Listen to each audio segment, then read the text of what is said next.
मला तर या गोष्टीचा आनंद आहे की आज मी मुख्यमंत्री आहे। याचं कारण ओबीसी समाजासहित सगळ्या समाजांनी आम्हाला आशीर्वाद दिला, म्हणूनच या ठिकाणी आपण या पदापर्यंत पोहोचू शकलो। आणि म्हणूनच या समाजाचं उतराई होणं, या प्रत्येक समाजापर्यंत विकास पोचला पाहिजे।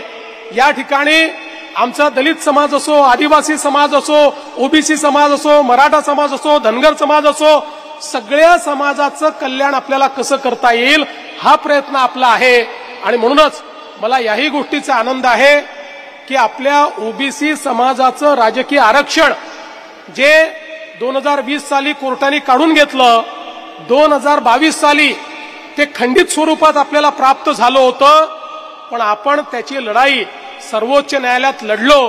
आणि मला सांगताना आनंद वाटतो की सर्वोच्च न्यायालयाने आपलं म्हणणं मान्य केलं आणि संपूर्ण 27% ओबीसीचं आरक्षण हे महानगरपालिका, नगरपालिका, नगरपंचायती, जिल्हा परिषद आणि ग्रामपंचायतमध्ये परत करण्याचं काम हे माननीय सर्वोच्च न्यायालयाने केलं। काही नतद्रष्ट लोक त्याच्या विरुद्ध पुन्हा कोर्टात गेले आणि कोर्टाला त्यांनी सांगितलं चुकीचं होत आहे, हे तुम्ही करू नका। पण माननीय सर्वोच्च न्यायालयाचे मी आभार मानतो, परवा त्यांनी ती पिटिशन त्या ठिकाणी डिसमिस केली आणि सांगितलं ओबीसीला पूर्ण 27% आरक्षण हे या ठिकाणी मिळेल।